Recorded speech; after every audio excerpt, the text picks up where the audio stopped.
Great to have you along for the ride. Thanks a lot for stopping by. Glad to have this man on. It's J.R. Majewski. He is an Air Force veteran. He's also a guy running for candidacy. He's running for Ohio 9. He's a Republican. He wants that House seat. We hope he wins it. J.R., how are you? Nice to see you. Good to see you too, Joe. I'm doing great, man. You're thinking that we probably met in a space on X. I got to tell you something. I don't think Elon Musk fixed X. This is just me. Free speech, but not freedom of reach doesn't make any sense, or lawful but awful doesn't make sense. I think the algorithms still keep people like you and me down, but Spaces, that's a real shining star for me when it comes to Twitter because we get to meet people like you. How did you even start jumping into those? Just something that you saw happening? Well, I ran for Congress last cycle, and I, developed a following from, my support of President Trump. In the 2020 election cycle, I earned the moniker of being his biggest grassroots supporter here in Ohio. I painted his emblem on my property about the size of a football field right along Lake Erie, and got a call from the president, and little did I know it would end up in me running for Congress. And I've developed, I'd say, a fan base, or I wouldn't call them fans, but more supporter base. Yes. And anytime there's interesting Twitter spaces, they invite me on because they know I like to engage. So. And I'm glad that you do, and I'm glad that we met there, and I'm glad that you're on the program now. Go and support his candidacy, jrforohio.com, jr4ohio.com. Let's start with Ohio, then I want to get into what's happening on the border, then into some energy stuff as well. But explain Ohio to me. Now, I spent a lot of time in Michigan, not far from Ohio. I understand the Midwest, I think. It appears to be a red state that people are pushing really hard to make it blue, or purple at least.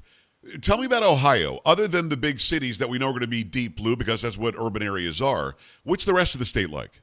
Well, I think it's, for the most part, the grassroots are all Trump supporters.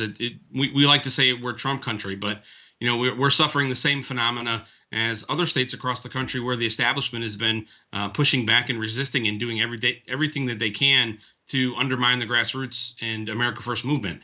And so folks like myself are tired of it, and we've decided to run for office to represent the people that we know have a level of endearment for the president after he fought his butt off for us, right. For the past 7 years. Where is District 9? It is along the Ohio-Michigan border. It runs from the corner of Indiana, Ohio, and Michigan all the way along through probably a quarter of the way along the southern part of Lake Erie. Okay. Through Sandusky, Ohio. Sandusky, so that's where I've been to Cedar Point. That's where that is, right? Yep, Cedar Point's right in the district. And we love Cedar Point. It's J.R. Majewski. Go and support his candidacy, jr4ohio.com. When I think about Ohio and what they call the Rust Belt, I guess that's a compliment. I don't like the sound of it, but it's blue collar. I'm a blue collar guy, even though I do a job that isn't considered blue collar. The people there, I know, align with people like you and me and align with President Trump. Yet for some reason, when it comes to election time, either they sit on their hands or they're convinced that somehow the left is going to do more for them, or the union says, wink and a nod, you should probably vote the way that we say vote. How do you get through that? Well, for someone like me who grew up in the inner city, and, I have a pretty compelling story, joining the military after high school. I grew up in the worst neighborhood in the district, joined the military after high school, earned my master's degree, started off as a union worker in the nuclear power industry, and worked my way up to high-level management, and spent 20 years in the power industry. And, it's just knowing how to communicate with those folks. I think that's an art that Donald Trump has accomplished so well, but it's not necessarily that he's accomplished it. It's just that he's a regular guy, and he doesn't pretend to be anything but that. And, I think the people want to hear honesty. They want to see integrity. And so long as you're willing to engage them and not make promises that you can't keep, you have nothing to lose. And that's not what we see out of our elected officials now. And that's why we're demanding so loudly that we have new representation.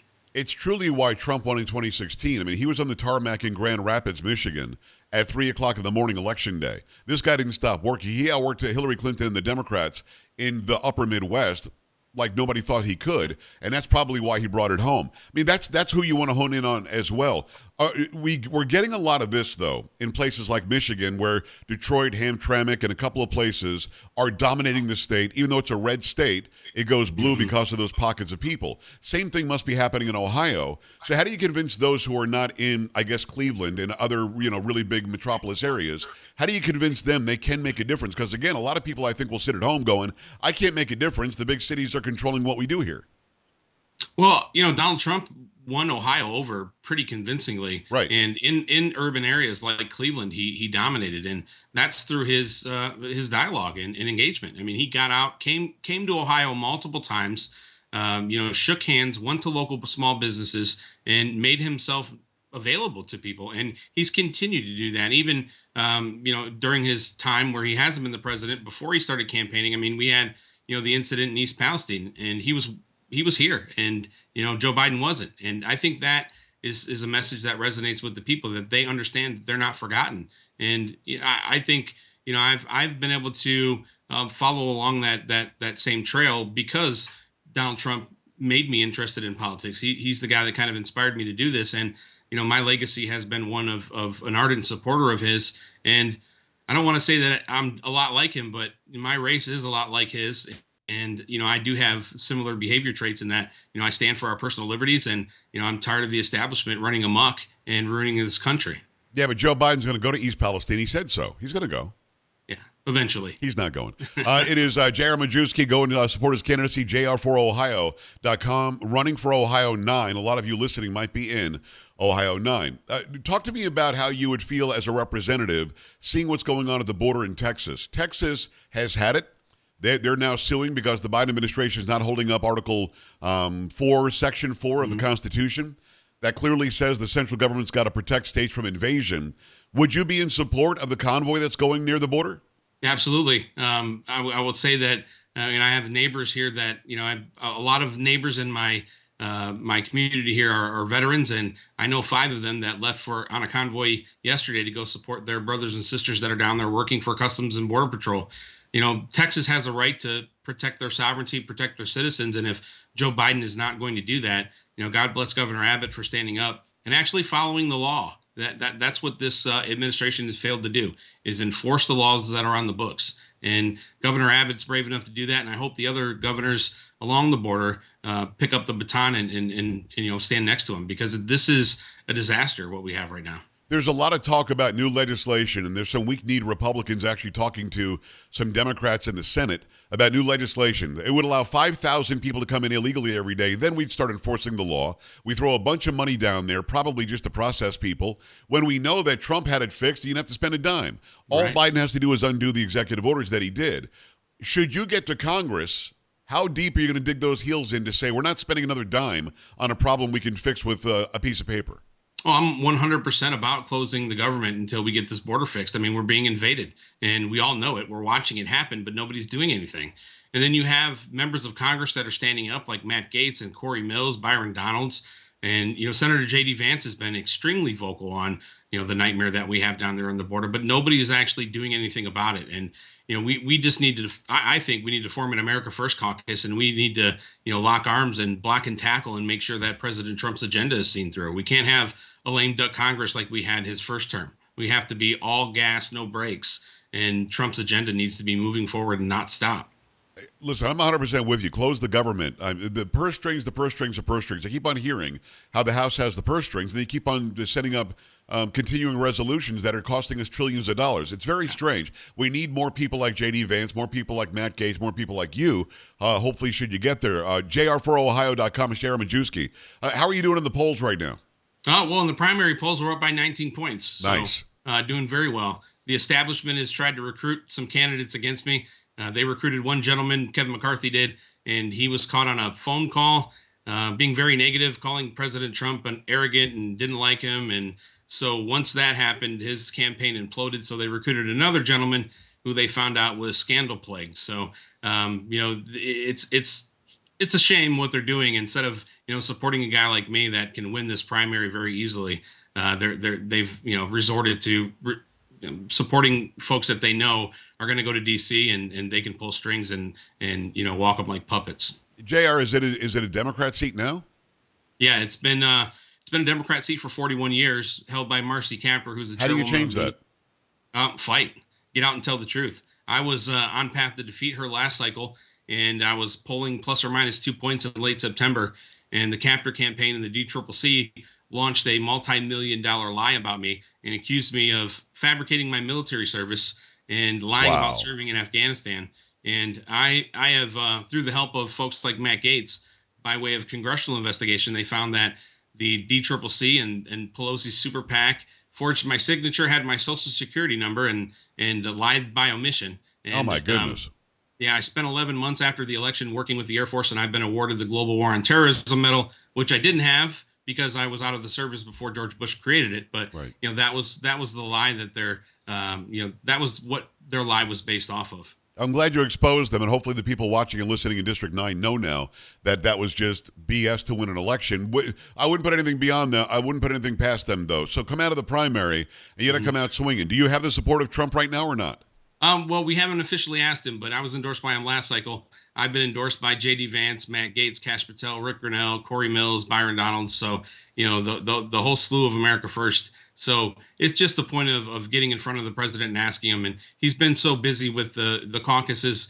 I'm known in the state as being a Trump supporter. He's invited me, to Mar-a-Lago, to Bedminster. He's written my mother notes. He sent Christmas cards, birthday cards. So Nice. I know that I'm in his orbit, but I just have the temperament that I'll ask him when I know he's not too busy. But I'm pretty sure we're going to get his endorsement. It's only a matter of time. Good, and that'll mean a lot. It's Jared Majewski. Go and support his candidacy, jr4ohio.com, and it's FOR, ohio.com. Let's talk about energy. Sure. So Biden administration tells Texas, you have 24 hours to get out of our way and let us cut the razor wire down. And by the way, that Supreme Court case did not decide anything other than the injunction that Texas asked for is going to be removed so the DHS can cut the wire, but Texas is able to put more wire down, twice as much wire down. They can still continue to enforce their new laws on the border. Biden threatens 24 hours, and we all went 24 hours or what? And we found out what the or what was. The next day, he pretended it was disconnected, but it wasn't. He decided to stop exporting LNG, liquefied natural gas. That's something that's a deal that we made with the EU, that Trump made with the EU, telling them, don't buy it from Russia. How dare you? We're protecting you from Russia. You have to buy it from us. Biden decided to stop it because of climate change. You and I both know that was a punishment to Texas, Sure. because Texas is big business when it comes to LNG. So what do you do about something like that? We've got an administration that has shown it will now weaponize energy with the lie of climate change, and you're a guy who wants us to be energy independent again, wants us to be a net energy exporter again. How do you fight that? Well, I mean, it's hard, right? It's hard when you have feckless leaders in Congress that aren't willing to do anything. I think that the Biden administration, and it started with Obama. I mean, the war on energy started with Obama. It's all about the donor class, who's putting money in whose pockets. They know that these EVs, they know that green energy doesn't work. They're subsidizing the marketplace, and it's distorting energy costs. We're paying, $2,000 to $3,000 more dollars a year as general consumers. And, I think 60% of Americans or maybe higher are living paycheck to paycheck. So, what is it going to take? I mean, is the economy going to have to break because energy is, the buttress of our economy? We just need to put together an energy policy that is focused on the consumer, that's consumer friendly. Let the consumer choose what energy source that they want. If they want to have a solar panel and wind turbine, fine, but don't make their neighbor pay for it. Right. That's not what we have right now. Right now, we have a push for energy that's not going to work, that's going to cripple our grid, and is going to force us into a position where we're selling out to China. I know that you're a nuclear energy expert, and I've often wondered, why don't we use nuclear more? It's the cleanest energy out there. It lasts for a very, very long time. Is it because we still remember 3 Mile Island, because we still remember Ukraine, or I guess it was Russia at the time, or the Soviet Union, Chernobyl? Is that the fear, or is there a major push that we're not really aware of as the general public from other energy sources saying we've got to keep nuclear out or else we're done? It's a double-edged sword, right? It's hyper-regulation that forces the nuclear power industry into, I would say, marketing platforms that aren't necessarily focused on consumer education. I live right by a nuclear power plant here, and I would say that 60 to 70% of the residents that drive by believe the cooling tower is the reactor. And that's a product of, the utilities working and existing in a regulated market space where they've sold their energy at a certain guaranteed price for years. And then when the Obama administration came out with their subsidies and they started pushing green energy, it undercut the market. And they've spent the better part of their entire existence in the nuclear industry, not necessarily educating, the people that buy the energy. And so the left would love to keep it that way. And so they're hyper-regulating them in other areas to keep their their overhead costs so high and their capital costs so high that they don't have the ability to perform market outreach. They just don't. Well, strictly speaking, isn't nuclear energy the cleanest energy? Absolutely. Zero emissions. Zero emissions whatsoever. And again, it's unbelievably efficient. The people will argue back, well, what about those, what do they call the leftover reactor poles or stakes or whatever they were taking Spent them into? fuel. Yeah, spent fuel rods. Yeah, they were taking actually. the spent fuel rods to Nevada, and that wasn't fair, and it's going to pollute the entire. Nobody can live in Nevada or something soon. I mean, was that all a bunch about nothing, or do these spent fuel rods really need to be handled differently? I mean, what's the story with them? That was the latest scare tactic that we heard about nuclear. Yeah, so spent fuel can be recycled, and there's a definite push. There's a couple of startup companies in the United States right now. Curio Solutions is one of them. Spent nuclear fuel was my specialty in the industry at the back end of my career. So, we're currently housing spent nuclear fuel on reactor sites across the country because of the failure at Yucca Mountain, which was closed by the Obama administration. So, there's a huge market potential. I mean, you're talking a $5 to $10 billion market to hire Americans at high paying jobs if we were to recycle nuclear spent fuel rods. I'm sorry, and we can reuse that energy. When these fuel pellets come out of the reactor, they've only used 5% of their energy potential. Oh wow! So we're putting them into storage with 95% energy potential, and we're letting them decay. And we could be reprocessing and reusing that fuel and not having to worry about uranium mining and uranium reserves and the fact that Hillary Clinton sold us out to Russia. Yes, I got to tell you something. It's all great, but I'm 57 years. I know I look like I'm about 26, but I'm 57, and I've never learned much of anything about nuclear energy. And that's what you said at the beginning. Give me about 30 seconds if you don't mind. What do you think it would take to educate the general public about the safety concerns and how nuclear actually works?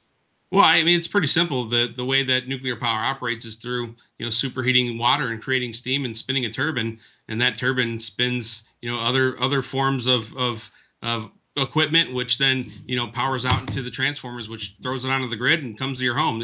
It's a very, very simple process. Every form of energy, when we talk about natural gas, we talk about coal and nuclear. Right. Those are just the combustibles, if you will, right? That's just the material used to actually spin a turbine or create steam to spin a turbine. I mean, from the steam production all the way to the power line, it's essentially the same mechanism that produces electricity. Very interesting. Go and support his candidacy. It's jr4ohio.com. J.R. Majewski. J.R., come on again. I wish you nothing but the best in this election, and let's talk more, okay?